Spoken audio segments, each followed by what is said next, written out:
Alhamdulillahirabbil alamin wassalatu wassalamu ala asyrofil anbiya'i wal mursalin wa ala alihi wa sahbihi ajmain. Rabbi shrah li sadri wa yassir li amri wahlul 'uqdatam min lisani yafqahu qawli. Allahumma akhrijna min dhulumatil wahmi wa akhrijna bi nuril fahmi wa sil akhlaqana bil ilmi waj'alna mimman yastami'una al-qawla fa yattabi'una ahsana. Wa ba'du. Bapak-bapak dan ibu-ibu jamaah salat subuh sekaligus kajian subuh Masjid Al-Hakim yang dimuliakan Allah Subhanahu wa taala. Mari sama-sama kita bersyukur dan mengucapkan alhamdulillahirabbil alamin.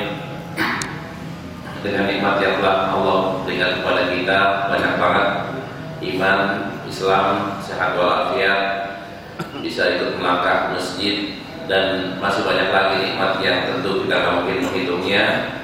Namun Allah redha dengan ucapan alhamdulillahirabbil alamin. Kita berarti bersyukur kepadanya.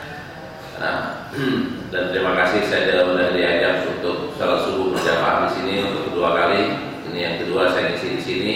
Yang pertama saya dulu ngisi tentang Quran Al-Hadi, berinteraksi dengan mudah melalui dengan Quran. Kita dengan mudah berinteraksi mencari Al-Quran, mencari tema-tema, mengakrabkan diri dengan Al-Quran. Nah, tema besarnya sama Pak yang sekarang ini. Tema besarnya adalah apa yang kita lakukan termasuk sholat di sini, berjamaah di sini, yang kita persiapkan kan semuanya untuk menuju surga. Nah, ini pakai bahasanya, silakan bahasanya dengan ridha Allah, dengan menyembah Allah, dengan ingin mencintai Allah, ingin dekat dengan Allah. Ujung-ujungnya orang yang dicintai, yang diridhoi akan dimasukkan ke surga. Orang yang dibenci, tidak menyembah, tidak diridhoi akan masuk ke neraka. Nah, Rasulullah SAW bersabda bahwa semua umatku akan masuk surga. Semua umatku akan masuk surga kecuali yang tidak mau. Ini prinsipnya, kecuali yang tidak mau. Ketika sahabat pertama bertanya siapa yang tidak mau, jawabannya adalah yang tidak mau mengikuti sunnahku. Yang mau mengikuti sunnahku berarti mau masuk surga. Orang yang tidak mau mengikuti sunnahku berarti masuk neraka. Yang kedua, masuk surga mudah atau tidak? Ketika Mu'adz bin Jabal bertanya masuk surga mudah atau tidak, ada masalah.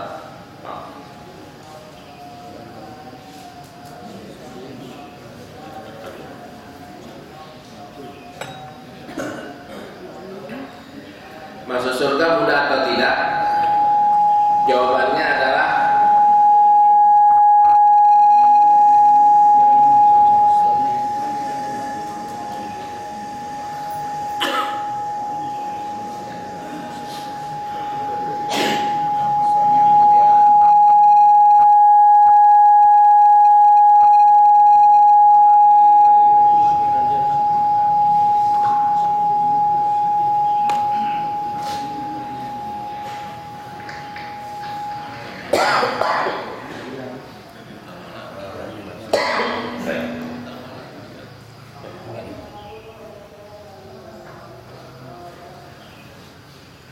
ketika ditanya masuk Rasulullah ditanya oleh Mu'adz bin Jabal, tunjukkan aku amalan-amalan yang membawa aku masuk surga. Apa kata Rasulullah? Masuk surga mudah bagi yang dimudahkan Allah. Ini intinya. Masuk surga mudah bagi yang dimudahkan oleh Allah Subhanahu wa taala. Lantas jaraknya jauh atau dekat? Rasulullah pun menjawab, surga itu lebih dekat kepada kita dibanding sandal dan pasangannya. Karena itu Rasulullah mengatakan neraka juga seperti itu. Neraka juga dekatnya seperti sandal dan pasangannya. Nah, dari 3 hadis ini aja itu menunjukkan bahwa masuk surga itu buat kita udah punya kelebihan banget Pak persyaratannya. Kita muslim udah alhamdulillah, amal solehnya sudah, sunnah Rasulullah sudah. Berarti surga itu udah dekat sama kita. Iya, udah dekat sama kita. Cuman yang belum kan ini Pak, kita cuma belum meninggal aja. Kalau ada yang meninggal habis sholat subuh, apalagi pas sholat subuh, insya Allah masuk surga. Tapi kan pada nggak mau Pak ya. Maunya ntar aja dah, setahun lagi, ada yang mau 10 tahun lagi, ada yang mau 30 tahun lagi. Nah ketika 30 tahun lagi kita yang udah kayak begini aja, itu mungkin akan ketemu persyaratan masuk ke neraka. Syarat masuk neraka kan cuma satu. Syarat masuk neraka cuma dosa doang. Nah dosa ini macam-macam lah, dosa di rumah, dosa nyoblos kemarin, dosa bahkan nyoblos besok. Dosa di jalanan, dosa di kantor, dosa sama anak, dosa sama istri, dosa di sekolah, dan bahkan dosa di masjid. Ini kan permasalahannya semuanya bisa menghantarkan kita ke neraka. Nah supaya dosa ini diampuni, supaya dosanya tidak terlalu banyak, gitu, supaya amal solehnya banyak, maka sunnah Rasulullah yang tadi itu, yang Rasulullah bilang semua umatku akan masuk surga kecuali yang tidak mau. Orang yang tidak mau adalah yang tidak mau mengikuti sunnahku. Dan ternyata di balik sunnah Rasulullah SAW itu ada dua unsur Pak, minimal ada dua unsur, ada pengampunan, ada penambahan pahala. Jadi sunnah-sunnah Rasul ujung-ujungnya itu banyak banget ya, banyak banget yang ujungnya adalah pengampunan, ujungnya penambahan pahala. Contoh yang simpel, man shoma Ramadhana, orang yang puasa Ramadan, pahalanya berapa? Ghufira lahu ma taqaddama min dzambi, diampuni dosa-dosanya yang lalu. Haji pahalanya apa? Kharaja kayaumi waladatu ummuhu, keluar seperti bayi yang baru dilahirkan. Kan berarti pengampunan dosa. Terus kita wudhu nih, dosa akan berjatuhan sampai dengan tetes yang terakhir. Kita melangkah ke masjid, kaki kanan kita atau salah satu di antara kaki kita itu, langkah satunya adalah pengampunan dosa, langkah yang berikutnya adalah peninggian derajat. Sholat ke sholat Pak, sholat ke sholat, Jumat ke Jumat, itu apa teks hadisnya? Kafaratul lima bainahuma, pengampunan antara keduanya. Jadi amaliyah kita itu banyak banget yang intinya adalah pahala, bonus yang lain adalah pengampunan dosa. Nah semua itu rangkum ya dalam hadis-hadis Rasulullah SAW. Walhasil saya bikin kesimpulan, surga itu tinggal selangkah lagi Pak. Berdasarkan teks hadis Rasulullah ini lebih dekat. Maka jawaban saya adalah selangkah lagi Anda akan masuk surga. Nah, gimana selangkah lagi? Sebenarnya selangkah lagi itu boleh dikatakan ya amalin aja Quran sama hadis. Karena taraktu fikum amrayn, yang aku tinggalkan kepada kalian dua pusaka, Quran dan hadis. Qurannya pada kesempatan pertama saya sudah lepas. Sekarang hadisnya kayak gimana? Kalau Quran tinggal klik doang, kita berinteraksi dengan Quran, maka sekarang hadis pun mudah, tinggal klik doang. Ternyata sunnah-sunnah Rasulullah itu enak, insya Allah mudah untuk kita amalkan. Yang sulit apaan? Godaannya doang Pak yang sulit. Jumat kemarin, bukan kemarin, yang sebelumnya, seminggu yang lalu, itu saya ngisi ceramah Isra dan Mi'raj di Istiqlal. Kebetulan digabung sama pengajian, saya rutin ngajar di Istiqlal tiap Jumat ketiga. Nah kemarin digabung antara Jumatan pengajian sama Isra dan Mi'raj. Cuma temanya tidak ada khusus, implementasi nilai-nilai sholat dalam kehidupan. Kesimpulan ceramah saya katakan bahwa sholat itu bisa menggeser posisi orang dari sesuatu menjadi ke sesuatu yang lain, sesuatu yang positif yang lain. Dari miskin bisa menjadi kaya, dari preman bisa menjadi orang yang soleh, dari galau menjadi tenang. Pokoknya dari yang apapun posisi negatif itu bisa digeser dengan sholat. Lantas sholat itu kan jadi inna sholata tanha 'anil fahsya'i wal munkar. Terus sholat itu miftahul jannah tuh, sholat ya, la ilaha illallah atau sholat nanti juga awwalu ma yuhasabu, yang pertama kali ditimbang adalah, dihitung adalah sholat.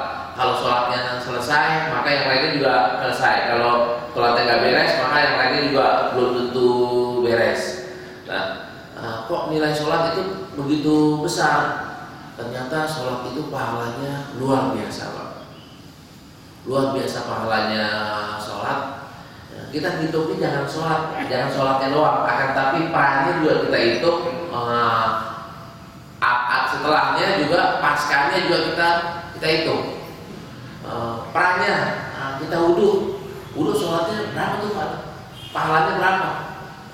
Dan wudhunya jangan di masjid ya, wudhunya di rumah. Itu pahalanya berapa? Kita hitung anduk kita hitung biaya kerannya, biaya airnya kita hitung. Habis itu habis kita wudhu, kita berdoa, doanya juga udah punya nilai tersendiri. Habis doa kita berpakaian, kita akan pakai sebelah kanan dulu ya. Pakai bajunya juga sebelah kanan dulu, pakai ini sebelah kanan dulu. Apalagi pakai dibaca bismillah, mau sisiran pakai Allahumma hasin ya, pakai baca doa. Keluar rumah pakai bismillah tawakkaltu 'ala Allah. Langkahnya berapa jauh? Itu pahala demi pahala. Masuk ke masjid udah pahala lagi. Entar duduk sebentar dengerin azan atau sambil dengerin azan, ada interaksi ya, ada jawaban. Habis azan ada doanya. Antara azan sama iqomah doanya jadi mustajab. Masuk ke masjid, duduk di masjid nunggu imam dianggap sholat. Ya Allah ya Rabbi, ternyata luar biasa Pak. Ketika luar biasa, saya katakan ini handphone mainan Pak. Handphone mainan, saya berani nggak saya lempar? Berani nggak saya lempar? Kenapa? Handphone mainan yang harganya cuma 10.000, maka saya berani. Ini kenapa saya nggak? Ini handphone beneran, gitu. Beneran, harganya lumayan gitu. Sekarang masih 7 juta. Terus saya berani nggak lempar? Enggak Pak. Kenapa kok yang tadi itu saya berani, yang ini enggak? Karena saya tahu ini nilainya. Ini nilainya 7 juta, yang tadi nilainya cuma 10.000. Udah gitu itu nggak rusak lagi, ini rusak. Kalau saya lempar jatuh itu rusak. Kalau yang tadi itu saya lempar udah harganya segitu nggak rusak karena dari bahan plastik dan nggak ada isinya. Sama. Kalau umpamanya kita tahu nilai sholat itu, maka qad aflahal mu'minun alladzina hum fi sholatihim khashi'un. Baru busuk nanti yuhafizun, ujungnya kan akan menjaga sholatnya. Kenapa kok menjaga sholatnya? Karena selain sholat itu akan membawa orang kebahagiaan. Kalau dia khusyuk dan dia juga harus menjaganya, ntar sholatnya kan tanha anil fahsya'i wal munkar. Dan pahala sholat begitu besar. Kalau kita tahu pahala sholat, walhasil kita akan jaga sholat kita. Kenapa kita jaga? Karena kita tahu, hitung-hitungan aja Pak. Hitung-hitung berapa. Sebagai contoh yang sederhana, mohon maaf.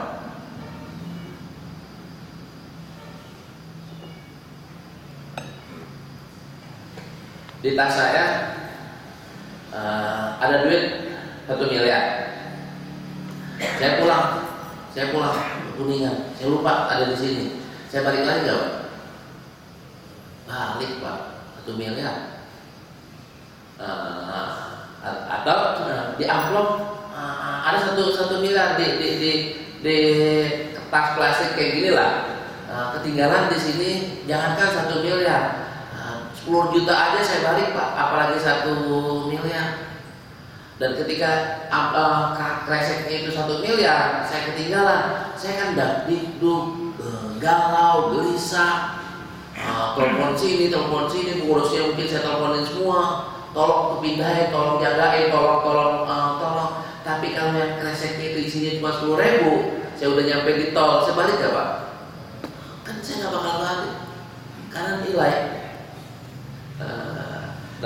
Nanti nilai kehidupan kita ada di sunnah-sunnah Rasulullah SAW, Pak. Karena itu ini gambaran di program saya selangkah lagi Anda masuk surga. Benar kok, selangkah lagi Anda masuk surga. Di sini isinya semuanya sunnah Rasulullah, dan di sini digambarkan bahwa ini pahala ini juga ancamannya ini kalau kita tidak mengerjakan.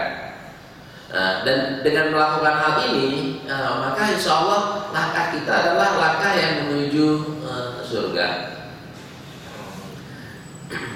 Mulainya dari mana? Karena masuk surga itu nggak mungkin dengan amal kita. Karena Rasulullah bersabda, tidak ada seorang pun di antara kita yang masuk surga dengan amalannya. Artinya harga surga itu sekian triliun, paling gaji kita dari amal soleh kita cuma 1 triliun umpamanya. Padahal harganya 100 triliun atau 1000 triliun. Kecuali dengan rahmat Allah. Jadi nanti ada bonus yang sangat besar, yaitu rahmat Allah atau ridho Allah atau fadlun minallah. Itu yang menyebabkan kita jadi mampu untuk dimasukkan,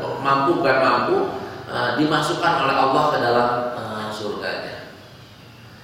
Nah, jangankan kita, Nabi Muhammad aja ketika ditanya, wala anta ya Rasulullah, tidak juga engkau ya Rasulullah? Rasulullah diam.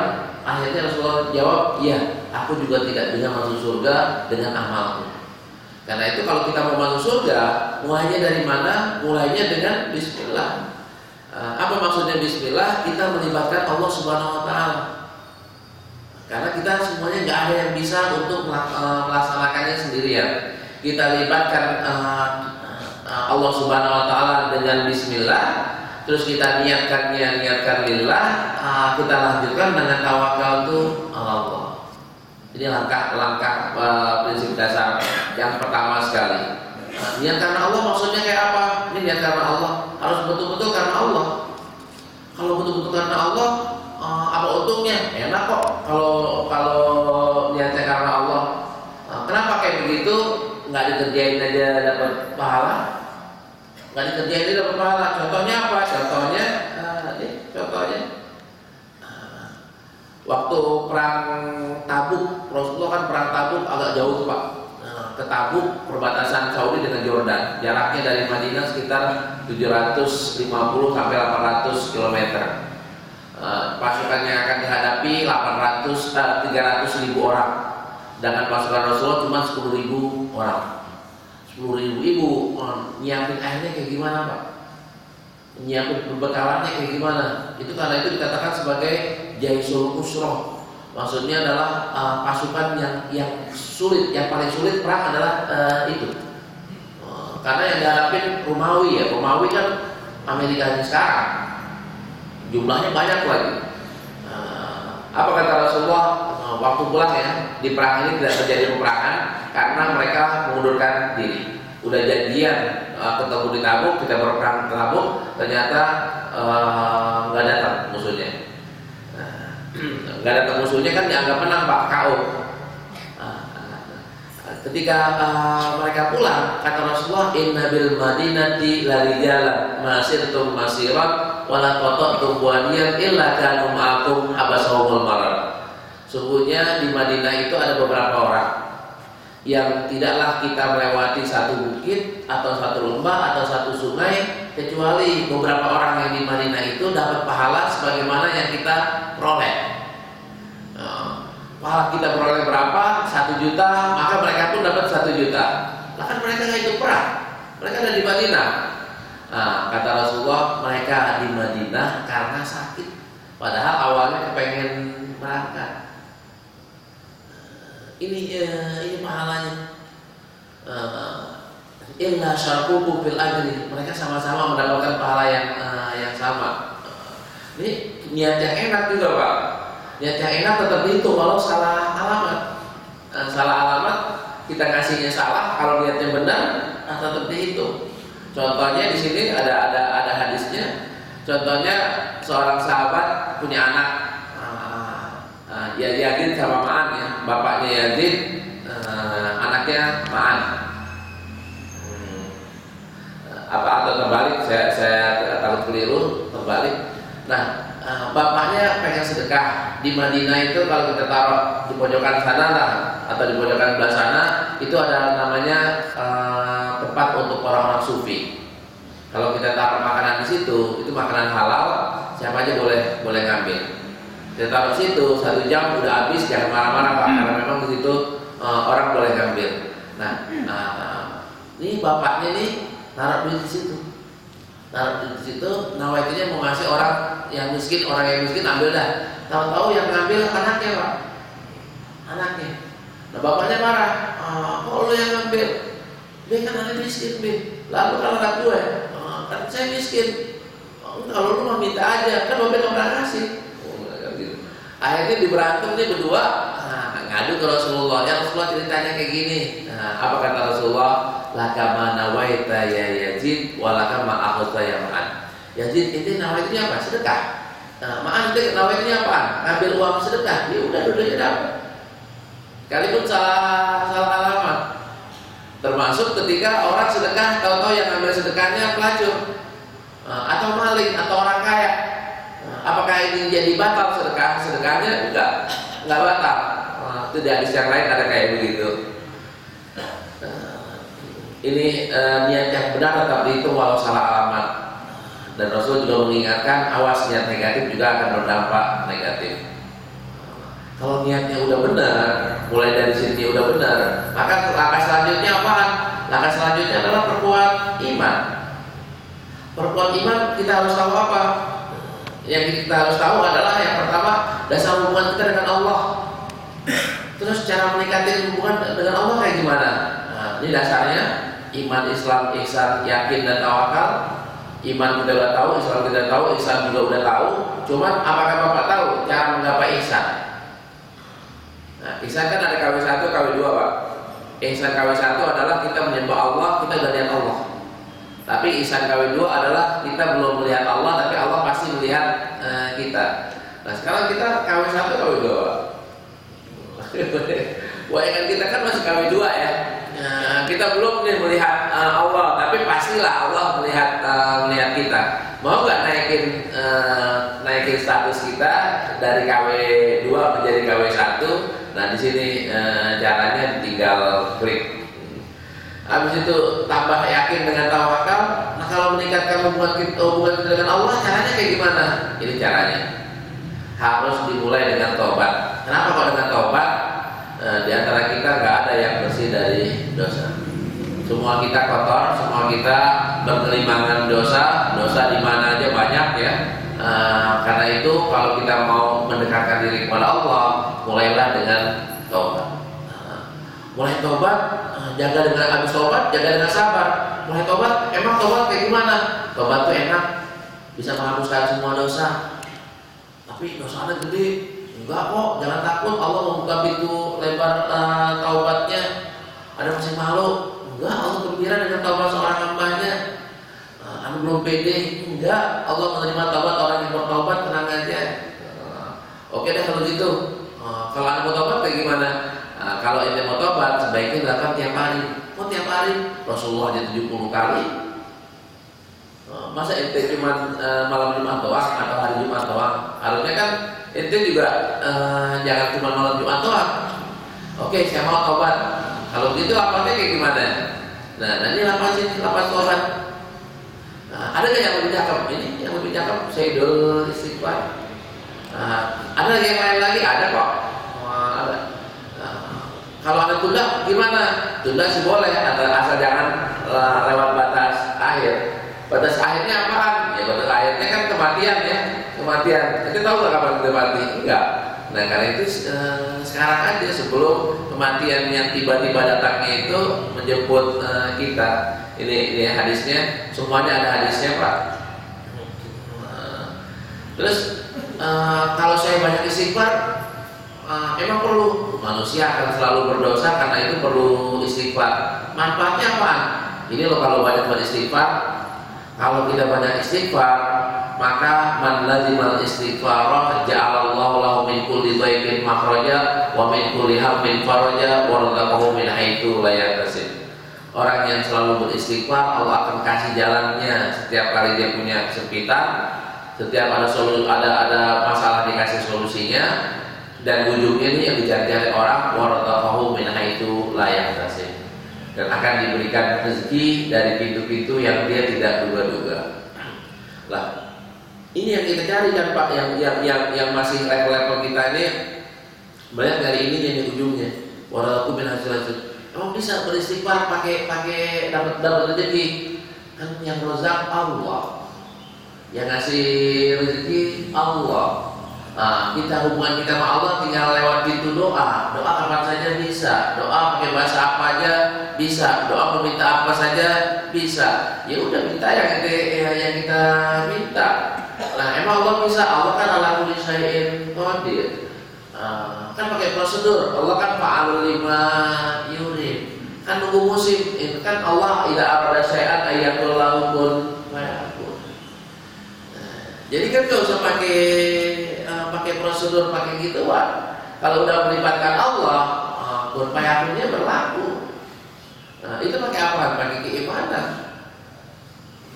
Kemarin di dialog Isra dan Mi'raj di televisi saya katakan, nah ini bagaimana dengan kepemimpinan? Saya bilang yang cakep adalah kalau presiden kita mimpin imam di Istiqlal, habis itu berdoa.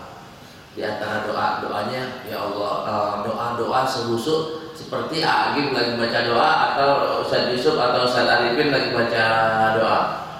Kayak gitu nangis, minta perubahan, minta digeser.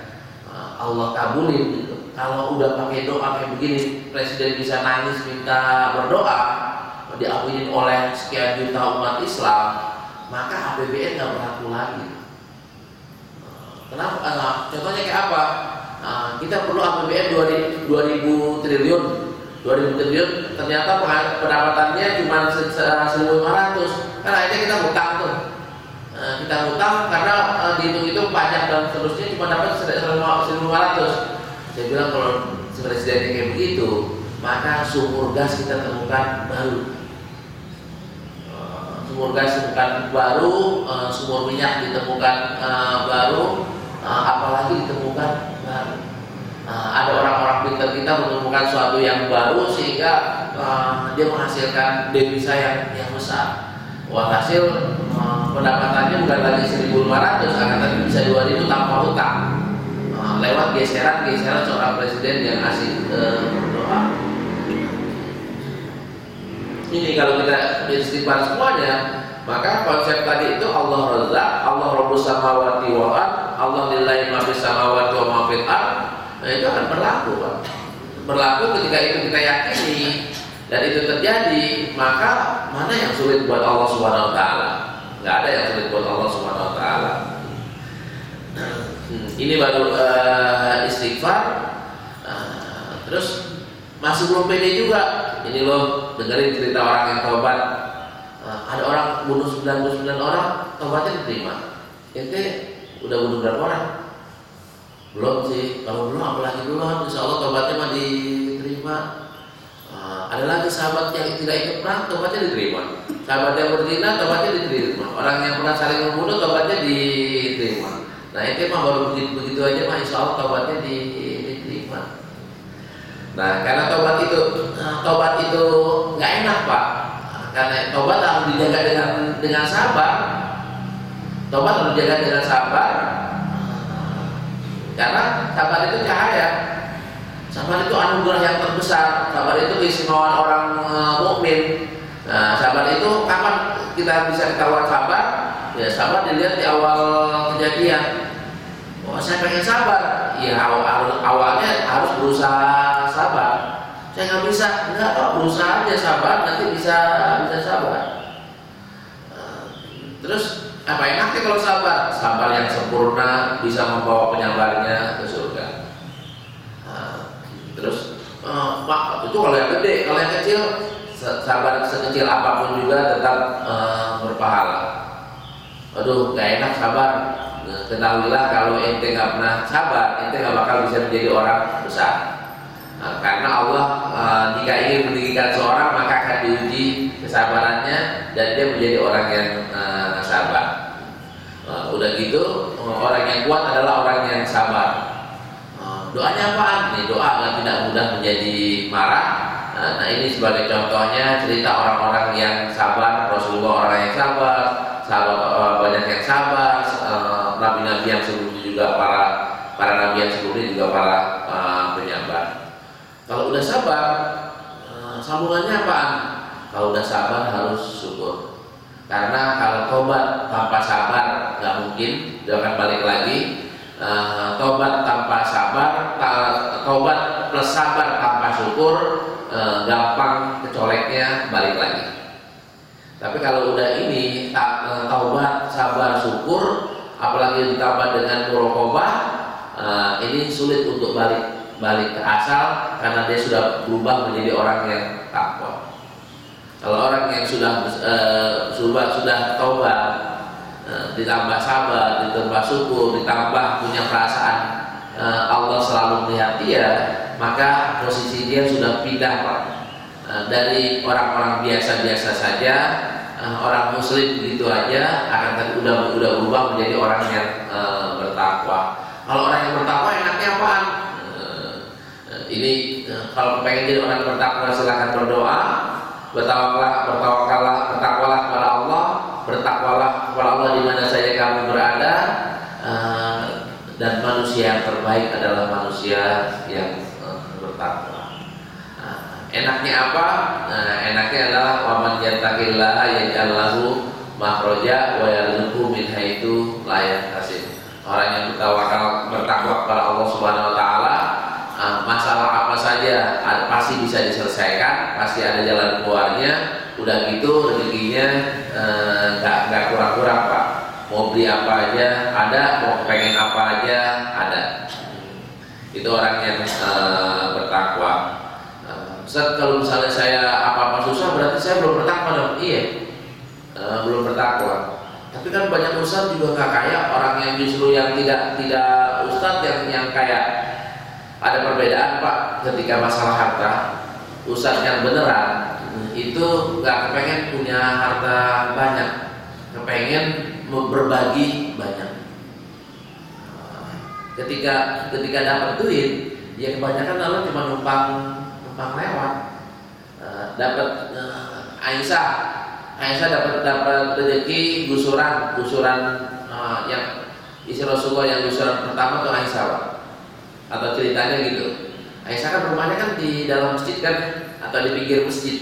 Zaman Rasulullah kan samping tuh, dempet banget dengan masjid dempet, jaraknya cuma pintu doang.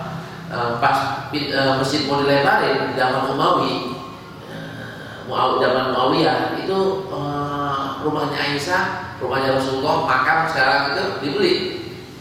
Ketika dibeli kan dengan harga mahal lagi oleh Muawiyah sebagai penghargaan. Habis dibeli 3 hari atau 4 hari kemudian ada saudaranya datang. Wahai ummul mukminin, saya saudara kamu, ya bagi-bagi dong, saya orang miskin, cipretin dikit gitu rezeki gusuran. Apa kata Aisyah? Ente datangnya sih telat 4 hari, udah habis ada bagiin. Udah habis ada bagiin semua, tinggal cuma sekeping, 2 keping, 3 keping doang, tinggal 1 juta, 2 juta doang. Ini buat bekal anak yang hidup tadi. Kalau kita umpamanya sekarang di gusuran, besok duitnya pindah kemana Pak? Pindah ke bank. Seminggu kemudian udah ada hasilnya. Atau pindah ke ruko, kita beli ruko ada hasilnya. Kalau orang-orang soleh punya duit itu cuma numpang lewat doang. Imam Malik, imam besar kan tuh di Madinah, punya baju cuma 2 helai doang, nggak ada yang ngasih, nggak ada. Ngejum banget orang-orang zaman Abbasiyah itu, enggak, orang banyak yang ngasih. Imam Malik itu 1 bajunya dipakai, 1 lagi di jemuran. Kalau orang tua bilang dijembrengin. Nah, ada orang ngasih, yang di jemuran dikasih orang.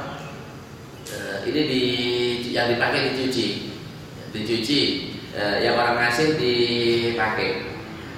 Besok lagi ada yang ngasih lagi, yang di jemuran dikasihin ke orang, sehingga totalnya ya 2 aja, 2 gitu.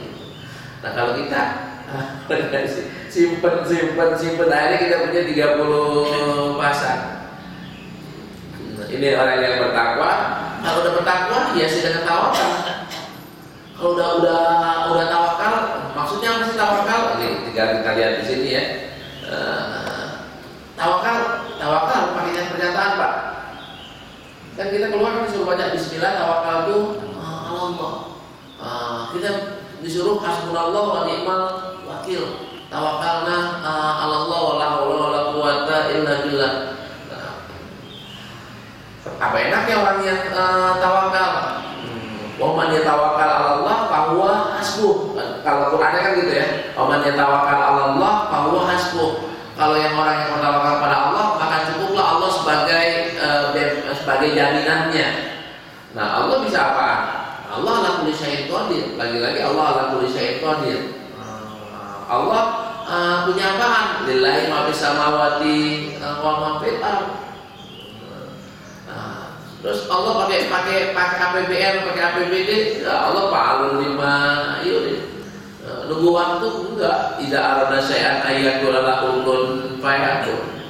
Maka ayat-ayat kuasa Allah itu harus kita pahami betul dengan baik, dan ketika kita meyakini dan mengamalkannya,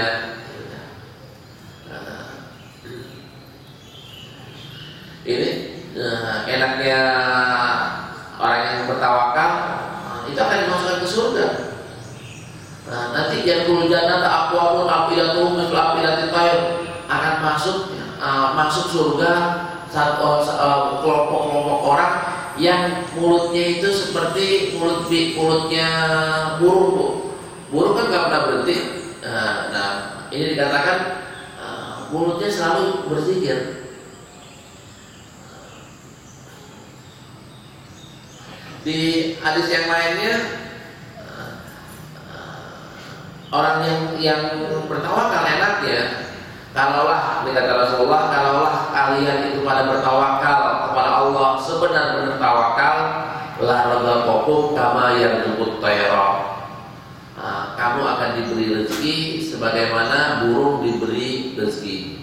Bagaimana burung itu tentu khimasan wa taruhu bitona, pulang pergi lapar, pulang udah kenyang.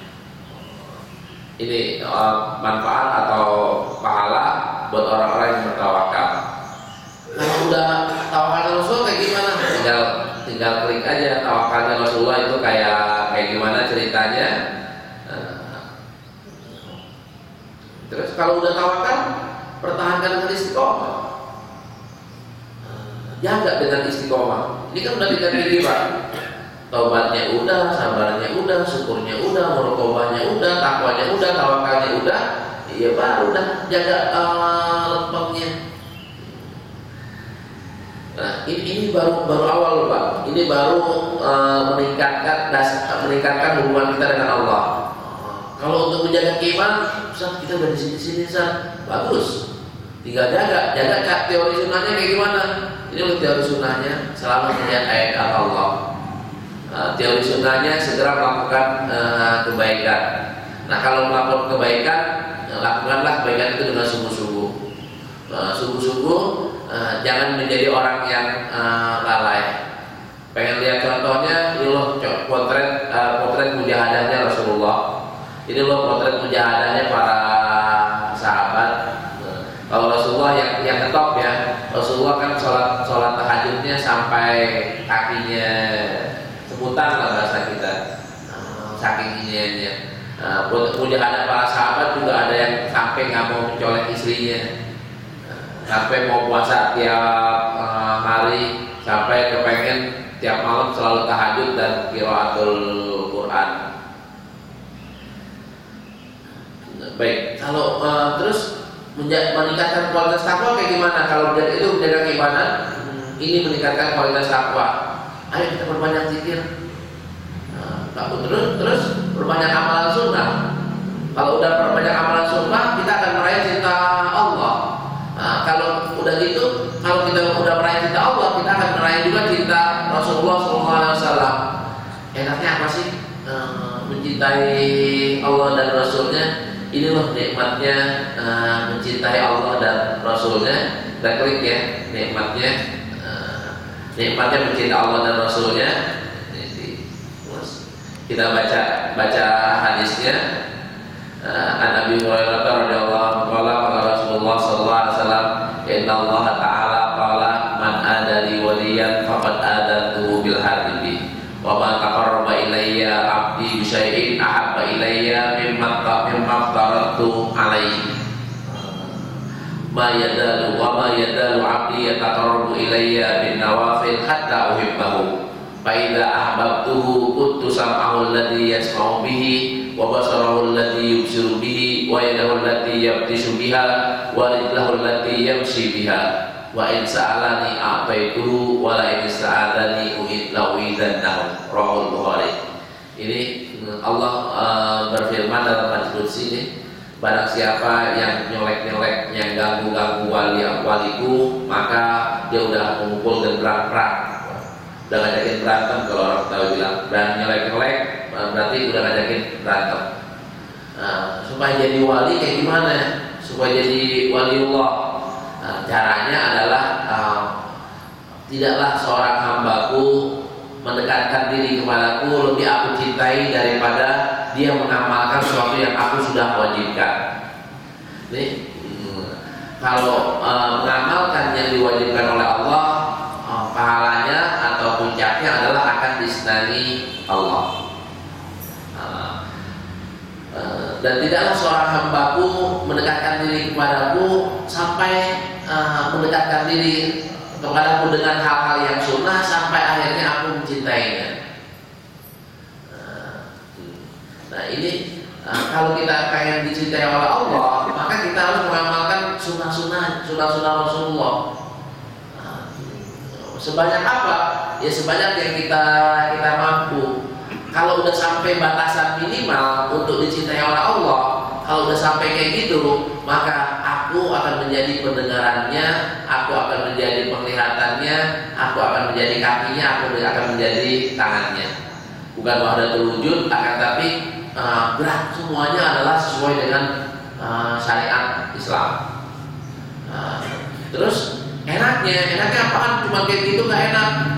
Enaknya ini bahasa materialnya adalah kalau dia minta apa-apa, aku akan kasih. Dia minta perlindungan apa saja, aku akan lindungi. Artinya doanya akan sangat mustajab. Orang yang dicintai oleh Allah, doanya akan mustajab. Nah, doanya akan mustajab. Mau apa aja, jadi. Mau pergi haji, ya udah, berangkat. Mau umrah, berangkat. Pengen punya mobil, besok ada yang bawain mobil. Jadi modalnya cuma apaan? Cuma minta doa sama Allah.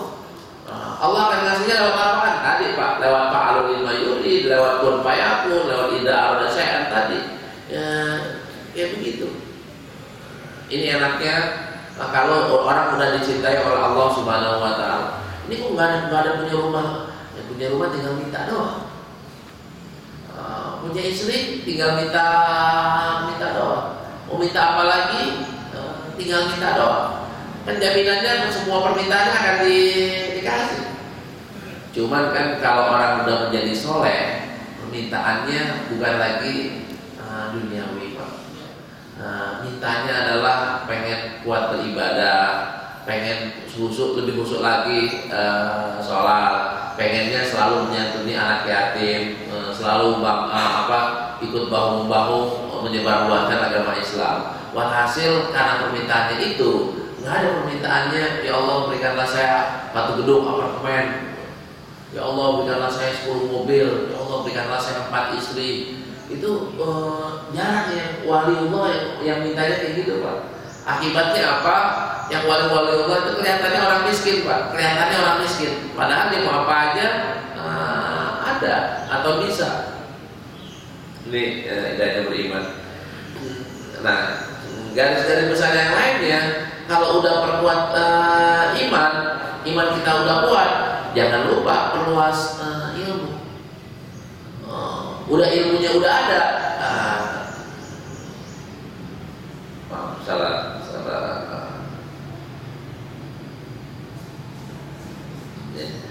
ilmunya ilmunya udah ada, amalnya udah mulai. Amalnya udah ada, udah mulai, ibadahnya dimulai. Oh, saya udah di sini, Ustaz, udah berbanyak amal. Jangan lupa dilihatin lagi belakangnya, Bu. Udah sempurna atau belum? Saya udah banyak ibadah. Jangan lupa ibadahnya kalau belum banyak, mulai dari mana? Ini mulai dengan yang wajib, baru apa dengan yang sunnah. Mulai yang wajib dari mana? Ini yang wajib belum. Jadi anjuran mulai dari yang wajib. Yang wajib itu sholat, zakat, puasa, haji, jihad. Kalau yang sunnah, ini yang sunnah. Contoh-contoh yang sunnah mana? Tinggal diklik contoh-contoh yang sunnah.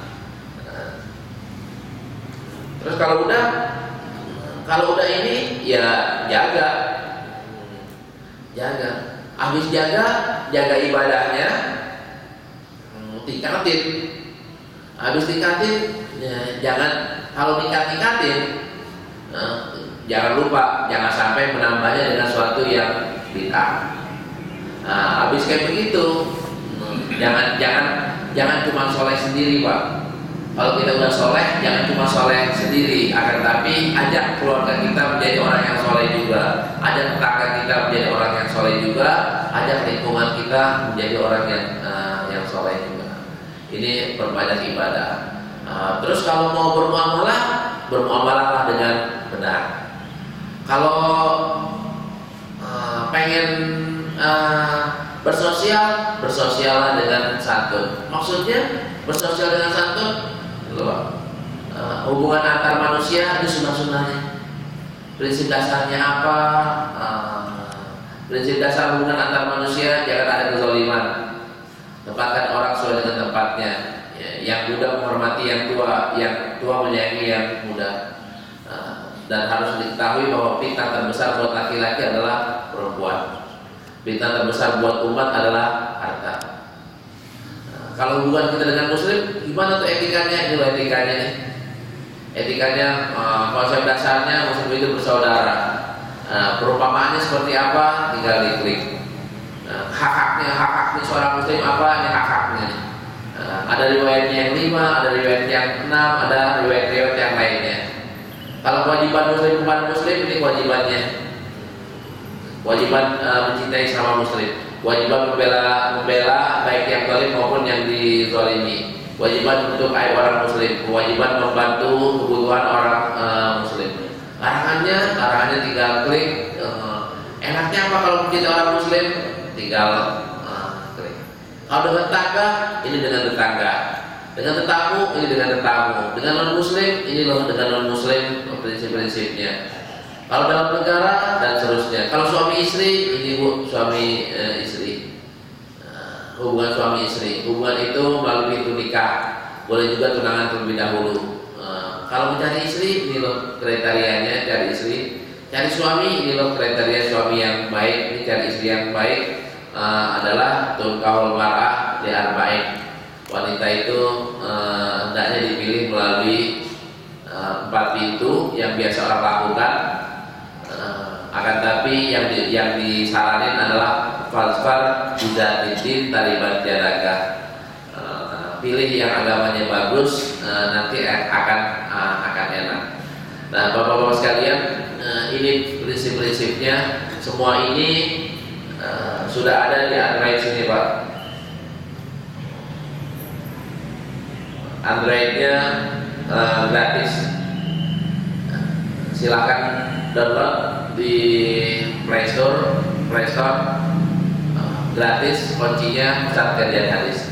Sama seperti yang dulu saya ceramah di sini. Kalau dulu kan Quran Al-Hadi, Quran Al-Hadi gratis. Ini selangkah lagi ada masuk juga gratis. Nanti pulang ketika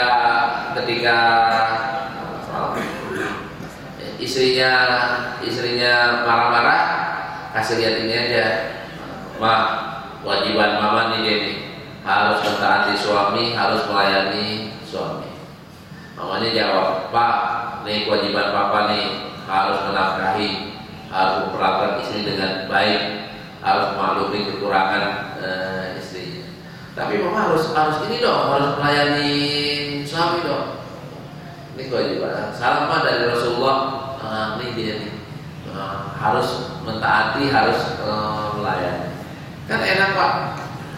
Anaknya suruh baca deh anaknya. Anak tolong dong lihat dong. Apa namanya? Anak tuh idealnya gimana? Sini, suami istri.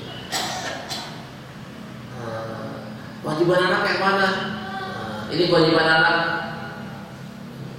harus berbakti pada orang tua, tetap harus berbakti walau tidak ada agama, jangan lupakan terhadap orang tua. Ini niatnya. Anaknya akan bilang, Pak jangan lihat ini dong, lihat ini juga nih kewajiban orang tua kepada ini kewajiban anak kepada orang tua, ini kewajiban orang tua kepada anak. Nah, amal-amaliyah ini semuanya ini berbuntut adalah kalau tidak berpahala adalah pengampunan dosa. Mau yang sederhana lagi ya, tinggal di sini menghiasi hari-hari hidup, menunggu kematian. Menunggu kematian caranya kayak gimana? Tinggal berdoa. Ini menunggu kematian. Camkan filosofi kematian. Berapalah sebelum kematian itu datang. Kematian bukan sebuah akhir, akan tapi sebuah awal. Kalau mau meninggal, matilah dengan indah. Jangan mati dalam kondisi yang buruk. Ini loh yang dibawa oleh orang mati. Nah, jangan lupa tulislah wasiat sekarang sebelum kematian itu tiba. Ingat juga daftar pertanyaan malaikat di mahsyar. Ini cerita alam kubur. Nah, yang baik dilakukan oleh keluarga ketika keluarganya ada yang meninggal apa saja. Ini sunnah Rasulullah. Semuanya ini Pak saya ambil dari Riyadhus Shalihin. Jadi Riyadhus Shalihin yang ngetop itu saya bahasakan ulang dengan bahasa kontemporer. Saya susun ulang dengan filosofi kehidupan di zaman modern ini. Saya itu ngambil berkahnya, dan ini semuanya kalau mau yang program seperti yang saya tampilin ini itu gratis kok, ambil di web internet. Kuncinya alamatnya masuk surga pusat kajian hadis. Masuk surga pusat kajian hadis. Nah, kalau di Androidnya bisa masuk surga, bisa juga pusat kajian hadis. Itu sudah bisa. Kalau bukunya, ini sudah ada bukunya.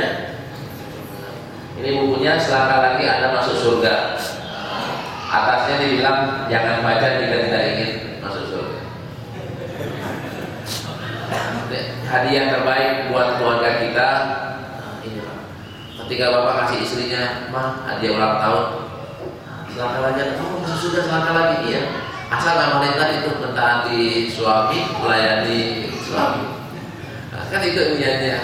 Dan amalan yang lainnya. Ini selangkah lagi ada di sini semua. Sangat mudah Pak ya. Dan ini jangan kita doang Pak yang di sini, akan tapi kita ajak anak-anak kita yang di rumah, mantu kita.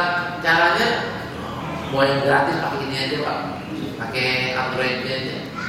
Habis itu kita diskusi dan kita tanya dah, apa sih hak tetangga, dan cari mulai yang ringan. Terus surga kayak gimana sih surga? Tolong dong ceritain mama atau ceritain papa tentang surga. Surga itu sangat indah Pak. Surga juga enak. Ini loh potret keindahannya. Ini yang paling rendah nih kayak gini nih Pak nih. Ini yang paling rendah ceritanya, maaf agak panjang ya, agak panjang. Ini cerita orang yang dimasukin surga yang paling bawah, tapi udah kayak paling atas, padahal paling bawah. Gimana yang paling atas? Nah, begitu juga ceritanya ini yang aku bawa masuk neraka. Neraka kayak gimana? Ini lu cerita neraka itu azab, neraka itu penuh dengan api yang membakar. Cerita dari tiap penghuninya kayak apa, siksa yang rendah kayak gini gitu. Ada yang dikeluarkan dari neraka, cerita lain tentang neraka, dan seterusnya seterusnya. Termasuk yang terakhir ini saya akan akhiri dengan ini Pak. Doa orang-orang yang soleh dan ini berdasarkan kitab Riyadhus Shalihin. Doa orang-orang yang soleh itu ternyata jarang yang minta jarang yang minta surga. Orang-orang yang soleh jarang minta surga, mintanya ampunan. Kok mintanya ampunan? Karena mereka merasa kurang layak untuk masuk surga, karena merasa ibadahnya kurang. Karena itu kan doa yang paling populer atau syair yang paling populer, ilahi lasulil firdausi ahla wala aku ala narir jahim. Wahai Tuhan, aku tak layak ke surgamu, tapi aku tak sanggup ke nerakamu. Karena itu fahabli taubata waghfir dzunubi. Karena itu anugerahkan kepadaku taubat dan ampunilah dosa-dosaku. Ini orang-orang yang soleh itu banyak berdoa, dan doanya yang paling banyak adalah doa mohon ampun, terus mohon dihindari dari neraka, baru deh doa mohon masuk ke surga. Jadi kita lihat doa mohon ampunnya, doa orang mohon ampun yang diajarkan Rasulullah keren-keren Pak. Selain saya dulu istighfar, ini keren-keren banget. Ini saya senang. Doanya Allahumma gfirli dzambi kullahu dikkahu wa jillahu wa awwalahu wa akhirahu wa alaniyatahu wa sirrahu. Hadisnya sahih ya. Hadis ini semuanya kalau nggak sahih hasan, dikit banget yang dhaif. Yang dhaif pun itu kuat ya, bukan yang dhaifnya lemah sekali, lemah tapi punya syawahid, punya penunjang-penunjang yang lainnya.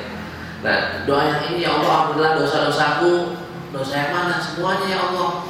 Kan calon. Ya Allah ampuni dosaku semuanya yang gimana? Yang kecil dan yang gede.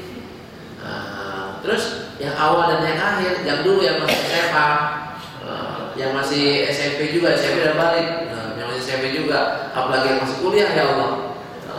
Yang gua akhirahu, dan juga yang terakhir ini. Jadi saya udah tua-tua tapi masih juga berbuat dosa. Wa awwalahu wa akhirahu wa alaniyatahu wa sirrahu. Yang dulu kita ngelakuinnya ngumpet-ngumpet, ada juga yang kita ngelakuinnya terang-terangan. Ada yang di kampung orang, ada yang di kampung sendiri. Tapi kalau di kampung orang nggak enak sama tetangga, ketahuan kan gitu. Kita minta ampunan yang mana? Semuanya ini. Pak Ustaz, ini banget, bukan saya yang ngajarin Pak, ini rawahul Muslim, ini kalau Rasulullah. Jadi ini doanya Rasulullah, tapi kan cakep banget gitu. Ini bahasa kita ini gue banget. Ini doanya Abu Bakar ya. Ini tambah jelas lagi nih. Allahumma firli khati'ati wa jahli, Allah ampunilah dosa-dosaku karena kesalahanku dan karena kebodohanku. Ini banyak banget nih kita nih ngelakuin dosa. Dulu kan saya masih zaman jahiliyah seperti itu. Maksud zaman jahiliyah belum dapat hidayah. Maksudnya belum jadi orang masjid, masih anak mall, masih anak geng motor. Kan itu geng motor wajah itu. Wa israfi fi amri, dan berlebihanku dalam kehidupanku.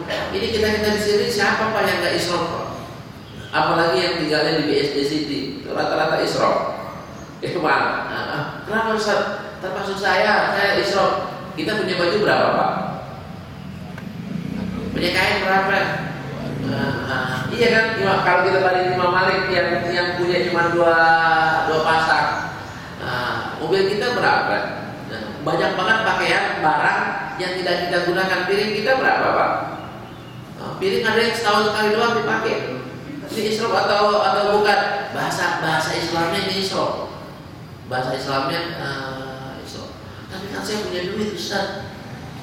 Punya duitnya udah sedekahin berapa persen? Sedekahnya udah 2,5%. Ya ini sedekah standar minimal banget. Sedekahnya belum sampai yang tinggi.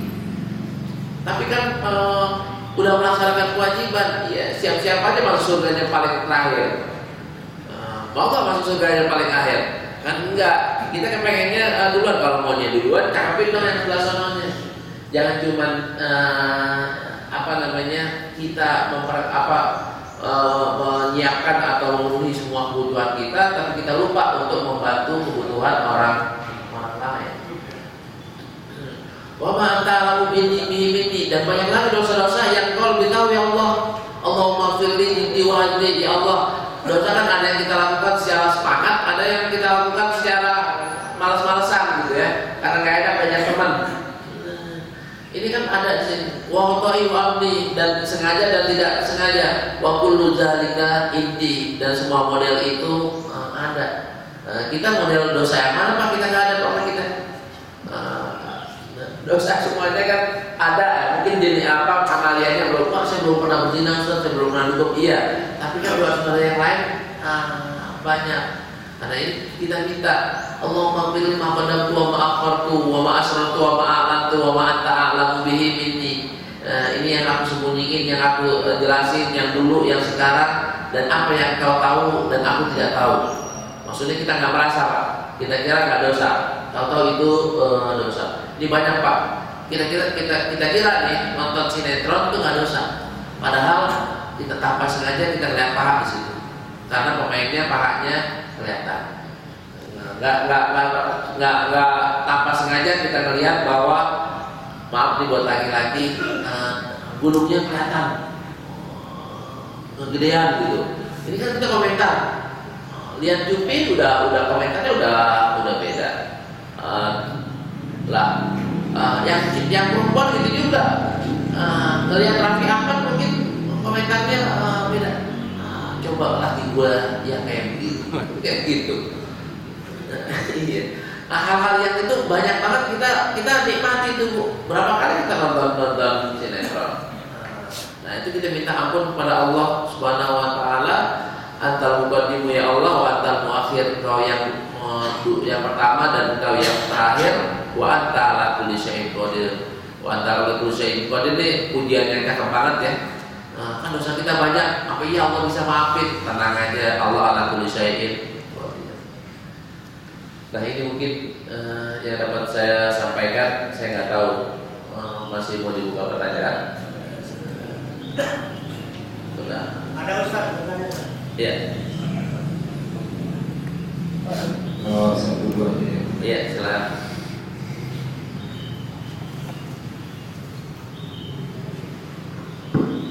Bismillahirrahmanirrahim.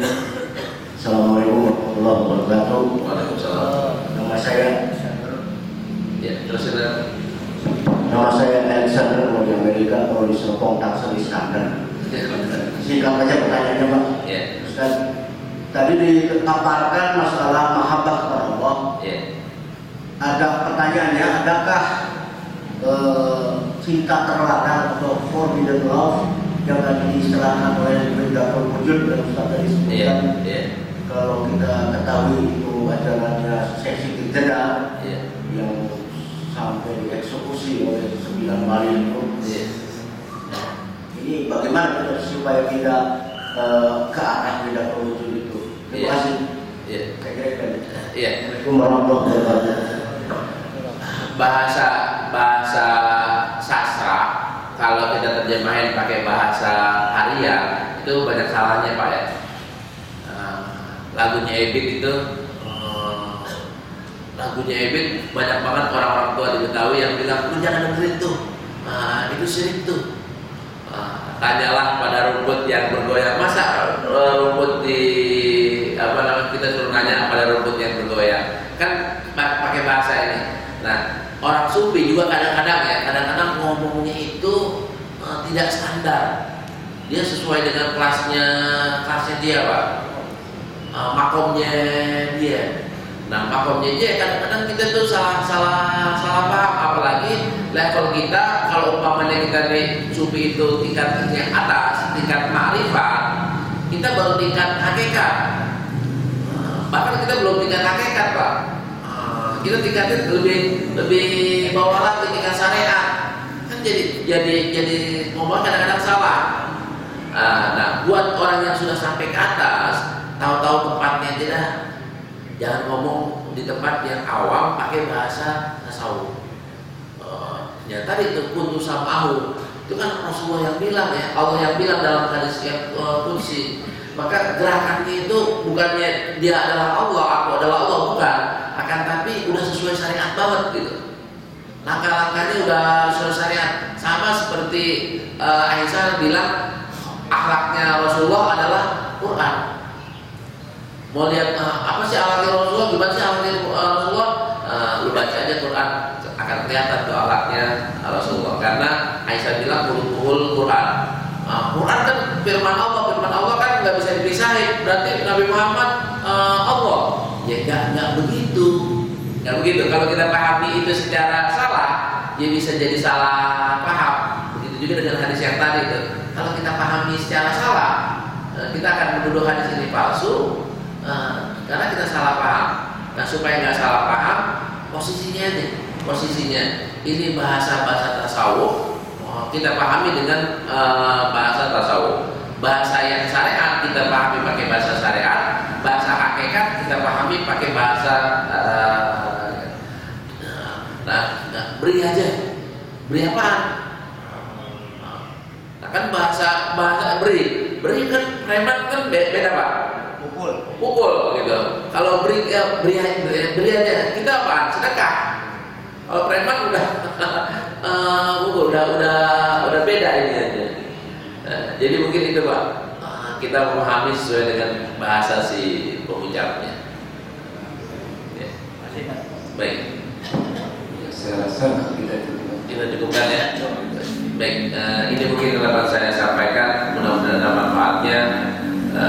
Sekali lagi, ayo kita mengamalkan sunnah, dan udah dekat kok, ada di handphone kita, ada di laptop kita, dari PC kita untuk pengen tahu mana yang sunnah. Dan tadi bisa nyari ya Pak, ada searchingnya di sini, tinggal klik doang. Termasuk yang di Android ada searchingnya, terus saja suami akan muncul. Baik. Mudah-mudahan kita semuanya mendapatkan syafaat Rasulullah. Mudah-mudahan kita semuanya bisa mencintai Rasulullah lebih dalam lagi. Bitilkaniya Al-Fatihah.